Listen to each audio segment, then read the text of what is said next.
Here we go. Salute to Knicks Nation on this Monday afternoon. Another edition of the KFTV lunchtime live stream, playoff edition. And this is also Knicks Weekly, man. CP the franchise here. And coming off of a stellar Game 4 victory, today's guest, you've seen him on many platforms that cover the financial markets. He is the editor-in-chief of Investopedia. But that's by day, because by night, he is a diehard Knicks fan. So Caleb Silver is in the building, man. This was a show that I've been waiting to do. And Caleb, welcome to KnicksFanTV, man. Long time coming, man. So good to be here. So glad to be with you. I bleed the orange and blue just like you, just like all your listeners, just like all your viewers. For the fans, by the fans, CP, you represent us. Watched you all over ABC yesterday. I wanted to put a Fitbit on you because I think you did more miles than Josh Hart yesterday. I'm telling you, man, from the Amtrak to back and forth and all over, the pre-watch party, the watch party, the meetups, it was a great time and a great win. I gave my thoughts on this one several times yesterday. Let me hear yours, man. What you think about this Game 4 W? Yeah, one of the grittiest, guttiest wins we've seen in a long time as Knicks fans. We say this all the time, but that one just felt even more. As soon as we lost Boyan, as soon as it looked like, we gave up that big lead in the first quarter, we knew we had that mountain to climb. But there's something about this Knicks team that is so different, feels so different. Like when we put up those three-point shots, it used to be like, no, that's not going in. Now you feel like that's going in. Yeah. When there's a loose ball, you feel like we're actually going to get to it before they get to it. We want it more. You feel it in the blood of this team. You knew that momentum was building yesterday. Now, I freaked out a little bit towards the end, like we all did. Josh Hart missed a couple of those free throws, a couple of turnovers towards the end there. But we gritted it out. This is a team that has so much heart and soul for what it lacks in terms of the depth, given all of our injuries. But it's such a good time to be a Knicks fan right now, and I love it. Man, their backs were against the wall because they weren't shooting well. And in the first half, it just seems like nothing could fall for them, except for Brunson. Brunson was the only one that could get it going. Yeah, DiVincenzo and Hart could not hit anything. And so, they found themselves down. But they did claw back to close the half well, which I thought it would factor into how this game would close. Because as long as they hung in there, I knew Brunson was going to take us home just by the way he starts. Whenever he gets into those hot starts, man, it is going to be a game. And so all they had to do was get those key stops. That was my key for Game 4. I felt like they could get enough offense, but they had to get the stops. And between the adjustment Tibbs made to put OG on Embiid, Precious Achiuwa, Josh Hart, they delivered, man. Yeah, the way Tom Thibodeau used the rotation last night, tightened it up a little bit, used the OG on the big guy was big because he can't move, right? Right. He cannot move. He's a set shooter right now and can barely get boards. And OG is great at blocking that with the wingspan, but also really smart to keep that lineup towards the end there. I was kind of waiting for Dante to come back in. He just didn't have the handle last night. And I think you've said this, and I think all Knicks fans who really know the team know this. We have not played our best game in the playoffs yet. We are getting by with a C+ B- game, but it's the heart and the grit that's getting us to these wins at the end of the game. And for Nick, my heart rate was at 140 at the end of last night's game. I was sitting there freaking out. Man, listen, when ESPN caught me after the Brunson second free throw to go to 47, they caught me on camera exhaling. Because that was me, you, everybody, every Knicks fan all over the world. It was a collective sigh. And you being a fan of this show, we always talk about the cardiac Knicks.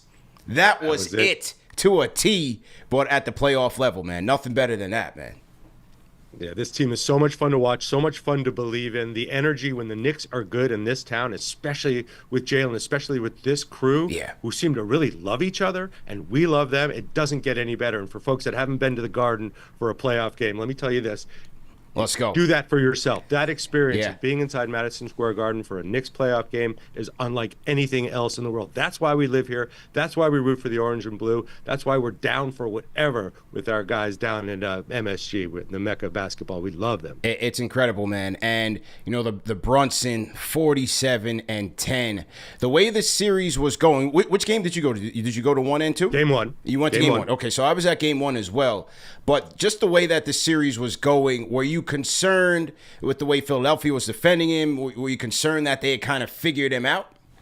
Yeah, it seemed like we were doing a little bit of that old Patrick Ewing. slam ball with Jalen, trying to get to his spot. Yeah. And he figured it out. He made the adjustment. The fact that we won games 1 and 2 without him playing even close to an average game for him just shows you how these other role guys on the team fill in the blanks when they need to. First it was Josh Hart, then we had Deuce. So we've got guys who are filling it in. And when they shoot now, you feel like it's going to go in, and you want him to keep shooting even when it doesn't, because you have this belief in the team. So he adjusted. Jalen Brunson adjusted, to say the least, getting the shot off a lot quicker, finding his spot before Embiid could get to him, before those bigger defenders could get to him, and then making the right play. I mean, he is such a good floor general and makes everyone better around him. And I think everyone's speaking the same language on this team. And it starts with the coach, but everybody's humble, and it's always about the next game, getting better for the next game, getting better for the next game. Nobody on the Knicks is talking about closing it tomorrow night. They're just talking about getting better, because getting better usually translates to winning. And so far, we've seen that. Well, once again, we're talking to Caleb Silver. Salute to everybody in the chat. Once again, hit that thumbs up button for you boys. Throw a 5 in the chat if you want to close this thing out in 5. Knicks in 5. Let's go, man. Talking to Caleb Silver once again. And like you said it, the tone, the culture that Tom Thibodeau has established. He has his point guard who's carrying out the message. Julius was also carrying out the message. Let's give Julius credit when he was playing. Josh Hart carries that message. Dante DiVincenzo, OG. Over the last 4 years that he's been here, this organization, they have slowly brought in the guys that are willing to run through a wall for the guy. And that's what I saw on that bench yesterday, because they were in for a 48-minute fight. And to a man, they were locked in, focused. They played a physical, grinded out game. I mean, Brunson hurt his knee. Boyan was hurt. Mitch was gone. They went with 7 guys. Deuce McBride, to a man, these guys were locked in. And they were down by about 8 points in that third quarter. So give credit to them for not letting it go, because they easily could have. Yeah, and I think Thibodeau knows when to call that timeout, knows when the team needs to reset. But you see this team playing for each other and for the fans, right? You don't see anybody griping at each other. We had that a couple of years back when Julius had some attitude issues, but he straightened out. Everybody is bought in to playing for the guys next to them and giving it up for the fans. So this is a great time to be a Knicks fan, and we have waited so long for this, so many years, for a team we could believe in, where we actually thought anything is possible with these guys, because their hearts are so big, and the fact that they play for each other and don't take shots at each other. You don't see anybody griping at each other on the bench. You saw after that intentional missed free throw by Kyle Lowry yesterday, he was mad at himself. His team was mad at him. The Knicks would never do that now. They support each other through the good and the bad. And so far, that rising tide of just that emotional support, that's just lifted everybody in the whole city with it. It's paying dividends, man. No question about it. 1 game away from advancing in this series, and it's just as you said, they haven't played their best game yet. But what I like about this team, and what I've always liked in terms of their high floor in this playoffs, is their ability to defend and their ability to get rebounds. And yesterday you saw OG get 15. Precious had 7. Josh Hart had 15. The OG had 14. I don't know if I said 15 or 14, but OG had 14. Josh Hart chipped in with another 15. Precious was 7. So, I mean, these guys, they have a never say die attitude. And when you have that, and then a closer, a clutch player with Brunson, they're going to be a tough out for anybody, man. They're not going to be easy.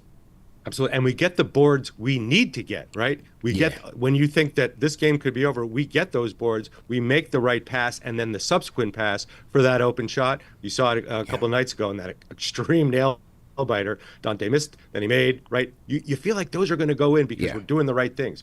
Crashing the boards hard, finding the outlet, and then finding the open guy, swinging it. If he misses, giving him another shot, because we're crashing the boards and getting another shot at it. This never used to happen with us. This is a team you just want to believe in from the minute that ball goes up in the air. 5 offensive rebounds in the first half. They doubled that in the second half. They finished with 10 offensive rebounds in the second half. I think they won their second chance battle like 21-6.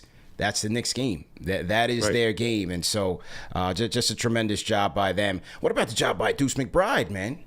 I mean, after what did you think? Like when the Knicks traded quickly in RJ, and there seemed to be a hole on the bench. What did you think about that, and how Deuce McBride kind of just took that over, man? Yeah, well, I loved Quickly and RJ. They were heart and soul of the team, especially Quickly. He was so fun. You knew you could depend on him for energy. But everybody who knows basketball, especially the players around the Knicks, but everybody that really knows basketball, knew Deuce McBride was special. He was special in the G League, special defender. But once he started getting that time, getting that belief from the coaches that he could go out there and produce, and getting the playing time because of all the injuries, he proved it. And now when he puts up a shot, you're like, that's going in. You're Right. surprised when it doesn't. Right. That's a lot of expectation for him, but he seems to be able to handle it. He's humble. He works hard. Apparently, he is one of those gym rats, just like Jalen Brunson, just like everybody else, that just keeps working and getting better. And when he's given the opportunity, he makes a shot. Those two free throws yesterday kind of like stopped the bleeding and reset the tone for the Knicks. And then they went on to really put the hammer down on the Sixers, who seemed to give up in the last 5 minutes when it was most important. I thought that Knicks team really wore them down in crunch time.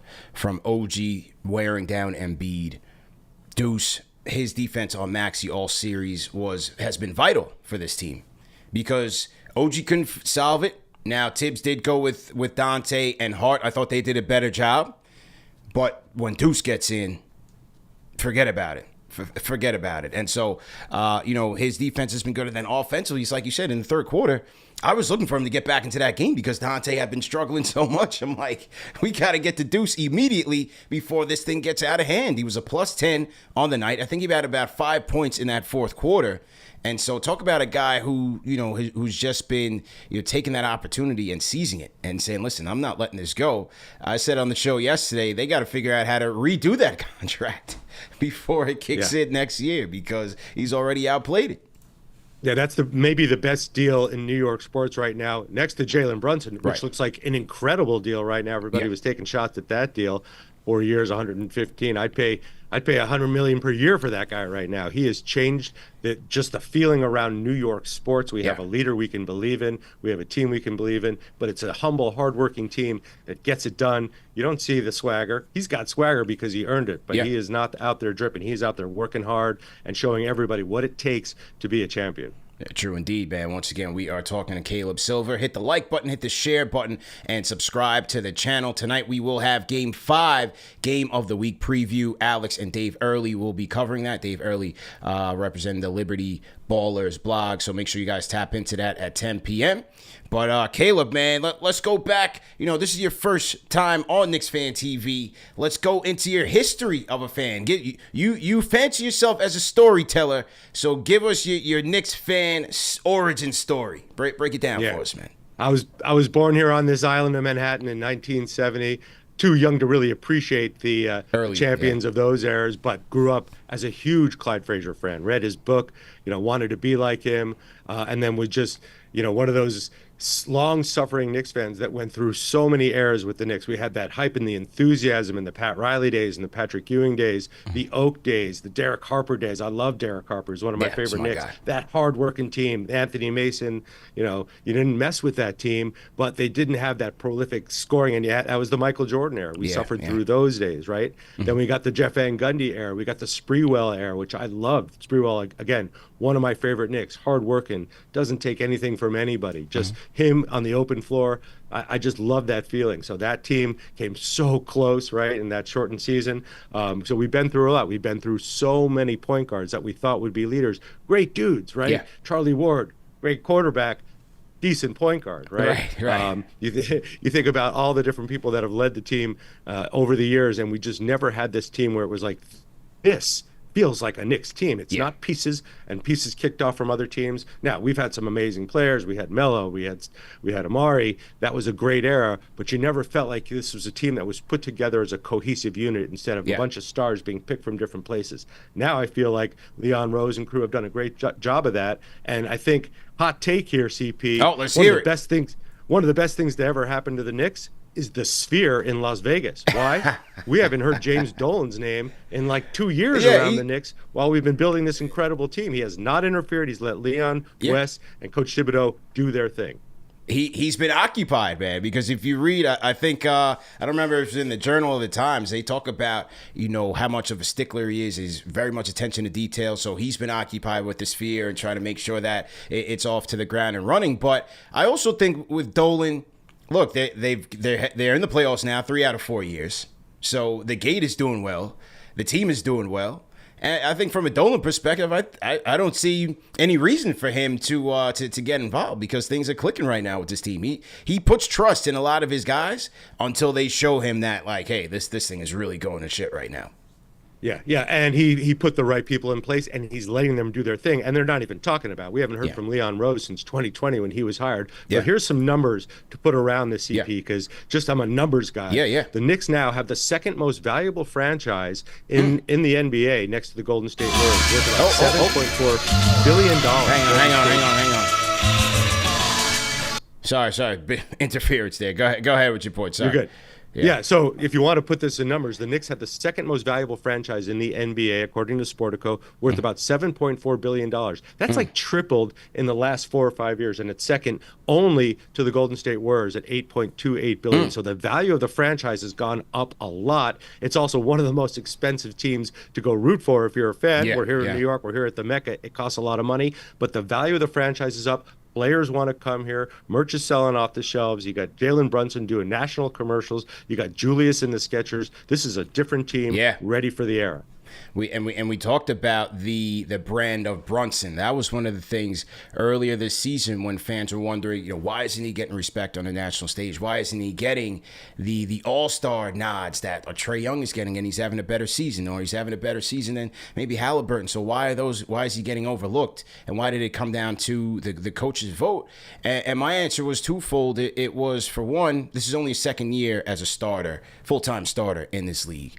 And then additionally, where he's lacking that other guys have is their branding was already on a rocket before, they stepped into that all-star role. Like Halliburton, he's involved in so much things in the media game, in fashion. Trae Young, same thing. With Brunson, he wasn't doing anything until just about this year. And then he's got his podcast. He's in the AT&T March Madness commercial. He's doing this, that, and the third. So selling cereal.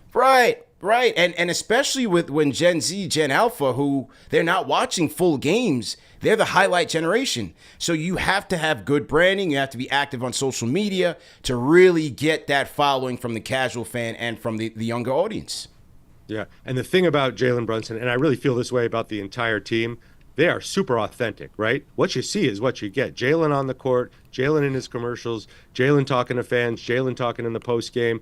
On the podcast feels just like the same guy versus somebody who's trying to be somebody else. And that authenticity is just rings true through him and through the entire team. We know who these guys are. We want to believe in them. They feel like they're family to us, and he represents that perfectly well. And he's going to do just fine in the endorsements. Yes. He's CAA represented, just like a bunch of Isaiah's CAA. I think Josh Hart is. We also know Leon Rose came from CAA. The branding's going to take care of itself. That contract he got may seem small. He's getting paid this year and next year through all the endorsements. And when his time comes for a new deal, he's going to get paid again. Oh yeah, no question about it, man.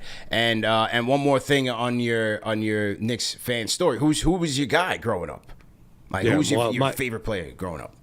Yeah, I was an Oak guy in that era. I loved Charles Oakley, and I loved Derek Harper. Derek Harper was gritty. I was a point guard too. Didn't score a lot of points, but got in there, dove for the loose balls, made the assists, made the key pass when he needed to. So I started out in that era. That was my guy, but in this team, it's who to choose. I got pictures of Jalen all over my walls right now. There we go. But Spree was also my guy in that era too, just because he had that aggressiveness, that ferocity that was just so infectious as a Knick. We were missing that for so many years. He really brought that to the team, and that was a really fun era. So sorry they came that close to winning that championship in that shortened season. But our time is going to come, CP. We have done the right kind of work and brought in the right kind of players, and next year we'll probably bring in another player or two. The pieces are coming together. This feels like a team that has a championship in its future and in its DNA.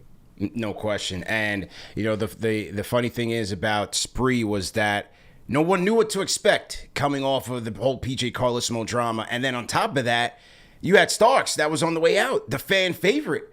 But how quickly things turned, where Spreewell became a fan favorite very fast, even though that 99 team struggled. But by the end, he was right there, man. And so now you see him at the Garden, and just glad to have him back. He's been back for a number of years now, and he's getting his standing ovation. So it was good to see him get his flowers as well.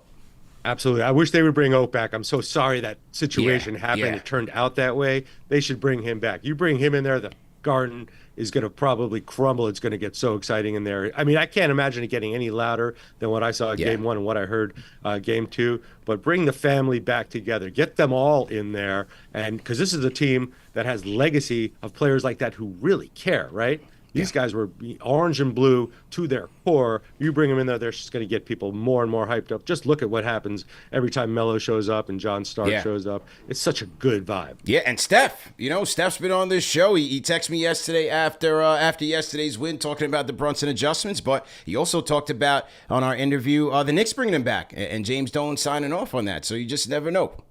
I love that. And I love to see that he flourished in China. I'd love to see him back here celebrating that and supporting the team. He was a great guard, too. Just bad timing with a lot of these players. We've had great players, just bad timing in certain eras and just not the right mix. And you had the whole Jordan era where it was impossible to get anything done. But I think this is a different type of a team right now. Very family, very much pulling for each other, and just the heart and soul just beats right through the orange and blue. No question. And once again, we are talking to Caleb Silver. Now, Caleb, let's talk content real quick. What do you think about the game right now? There seems to be a lot of shifting towards shorter form video content. A lot of the established platforms like Sports Illustrated, Vox is having issues. You have Vice having issues. What do you think about where things are going in terms of media and content consumption? Yeah, it is a crazy time, and I'm right in the middle of it. I work for Investopedia. We're owned by a big publisher called Dotdash Meredith, the biggest publisher in North America, with titles like Food and Wine, People, Real Simple. We see what's happening in this business, and we have to transform our business to be where audiences want us. You're not just going to pull us off the newsstand anymore or Google something and you'll find it on Investopedia. But the way people consume content and take in information has changed a lot. Short form video is a big part of that. Obviously, social media is a big part of that. We're talking in a format that's going to be, that's social media. So the snacks are important. But also, I do feel this way. Authenticity, real people, real fans, real hosts is so important in a digital era where everything's going to be AI, deep fake, computer generated. We feel, and I feel this about you and your show and your colleagues, real people, authenticity matters more. Brands you can trust are going to survive in the future because you're not going to know who to trust just because of the deep fake AI of it all. So I think that's important. And then being that expert, being that voice that people go to, like I am so fired up for your shows after a big Knick win.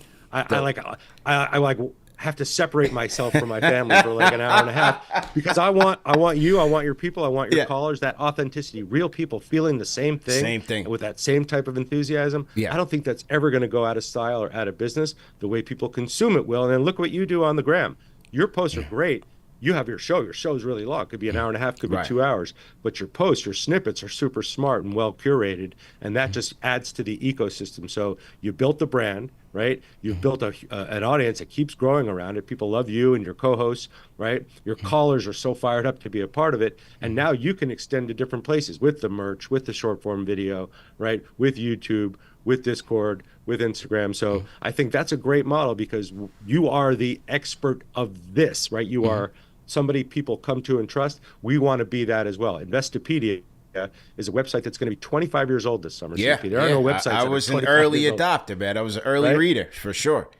But people see us and they trust us. And as we get deeper down this digital tunnel of who knows what, we like the fact that people see us and they go, oh, you guys, I trust you. I know that name. Or they see me because they see me on the media or they see me on your show and they're like, oh, he's associated with that brand. I trust that brand.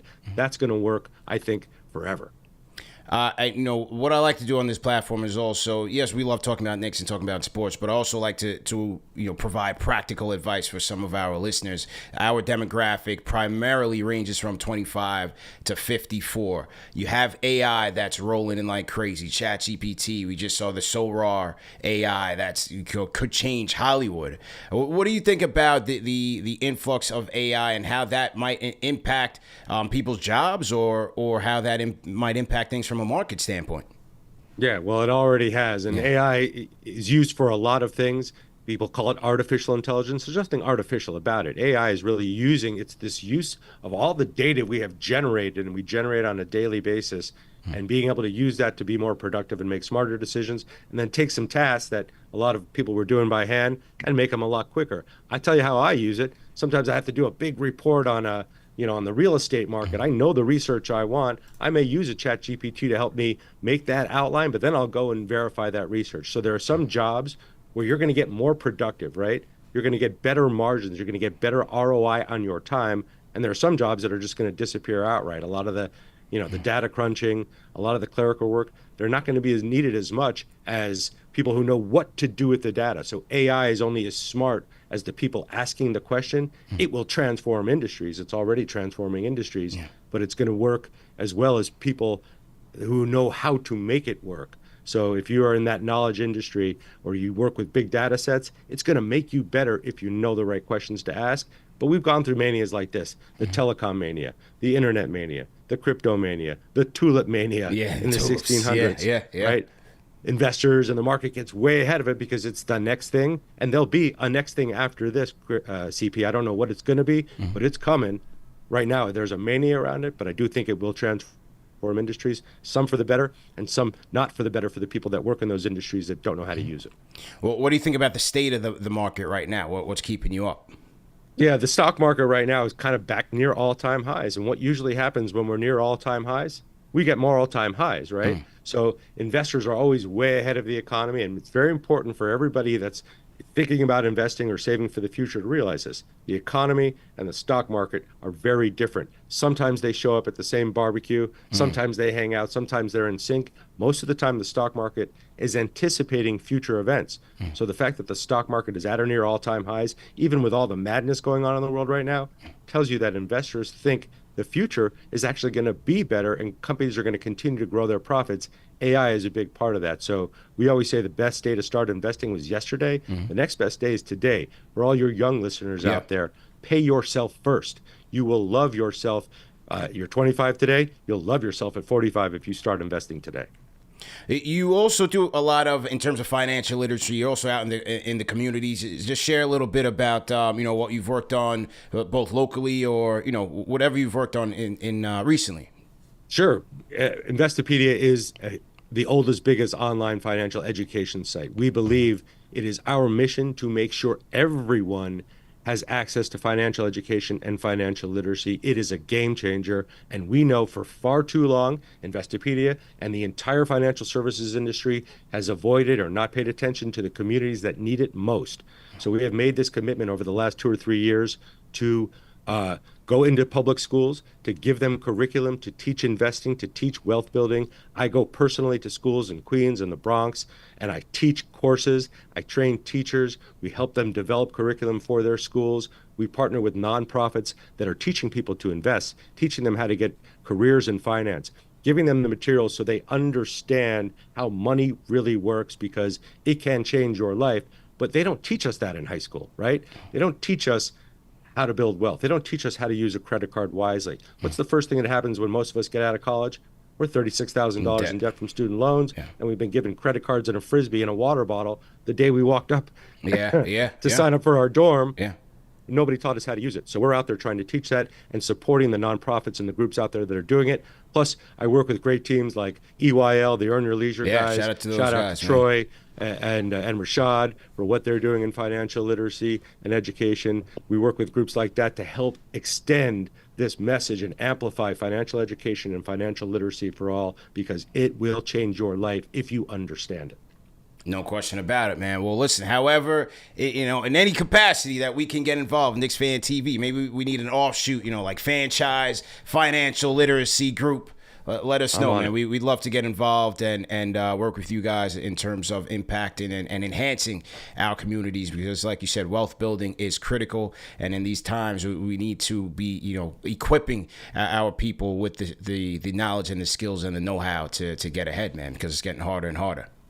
It is, and you say the word. We'll be wherever you need us to be. We love sharing, talking about financial education, financial literacy, giving people the building blocks they need to build their own generational wealth. Absolutely, man. Now, when's the next time you're going to be at the Garden? Are you going for Game 5? Are you going for the closeout? Where are you going to be for Game 5, man? I think I'm going to be locked down with my boys watching Game 5 in the same position on the couch that we were in yesterday, because we don't want to change the juju, right? We'll see what happens, on to the next rounds. But right now, I'm not changing it. This shirt, got it game one. I haven't taken it off. There we go. Since I got this towel on my head, I'm chewing the towel like Jalen, just because I'm so nervous, like Jerry Tarkanian for those of us of a certain era. So I'm going to be right in that same spot. Nobody's going to touch anything that was in position yesterday. Let's get through this round, right? We got work to do. Let's do it. And then we'll see what happens with subsequent rounds. But I will be back in the Garden this playoff season. That is my intention, and I know I'm going to see you there, running up and down behind the benches, getting a workout and doing what you do best. I'll be there, man. We'll definitely let's catch up. It's an honor to have you as a part of the KFTV community. Hopefully you come out with us to some watch parties. We'll meet up at MSG, but we definitely appreciate the time, man. I know you're busy, so thanks for being flexible here today. I appreciate you. For the fans, by the fans. This is the podcast for the orange and blue, and it's just an honor to be a part of it and to spend time with you and your people. There it is, man. Caleb Silver, everybody. Salute to everybody in the chat once again. Hit that thumbs up button for you boys. Another KFTV lunchtime live stream. It was a little bit late today. Just had to, move some things around, man. It was a little bit delayed. It was a crazy, post-celebration win. We had to go live again last night. We did 2 live streams last night, 2 post-game shows last night, 5 shows in general.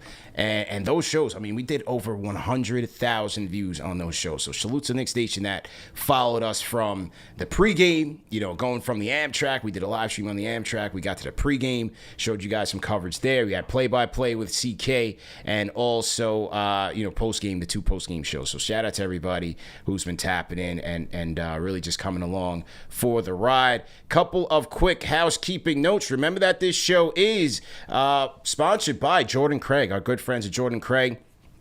Matter of fact, I was with the director of marketing at Jordan Craig, Julius Valentine. He was there at the game in Philly yesterday. Diehard Knicks fan, and happy to support the Jordan Craig family, man, because the hype is real, Knicks fans. If you're looking for quality jeans, comfortable sweatpants, and fly clothes all around, hit up JordanCraig.com. It's a streetwear brand that's been around for over 30 years that got their start right here in NYC. They've also styled a number of NBA athletes, including once our very own Emmanuel Quickley. And when actors, athletes, and Knicks fans need high-quality streetwear, they go to Jordan Craig. Everything they drop is pure greatness right now. If you visit JordanCraig.com and use our code KFTV20, you can get 20% off your first order. So there is that, man. Salute to our guys at Jordan Craig once again. Also, tonight, 10 o'clock, you have the Game of the Week preview. Alex and our guy Dave Early will be on the 1s and 2s tapping in, man. We'll be on the 1s and 2s tapping in, so make sure you guys catch that. And I almost forgot.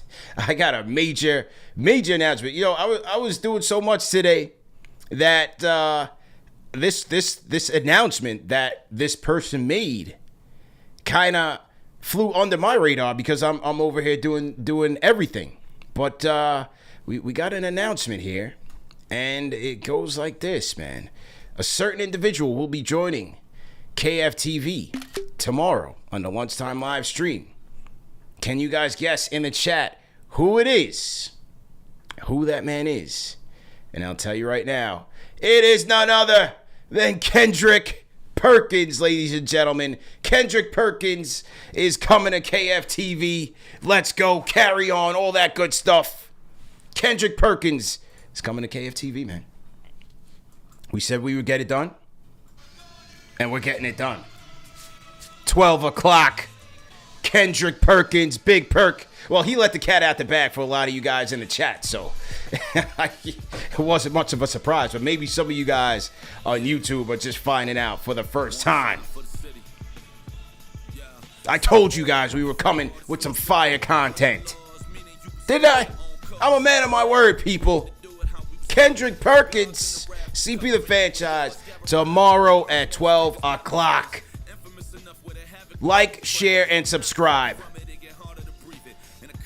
If you don't believe me now, you're never going to believe me. Like, share, and subscribe, man. Let's go. Kendrick Perkins, man. Coming to KFTV. All right. Other news, Game 5 watch party is now up and running, man. Go to KFTVwatch.com to get your ticket. Sucker Punch, close out.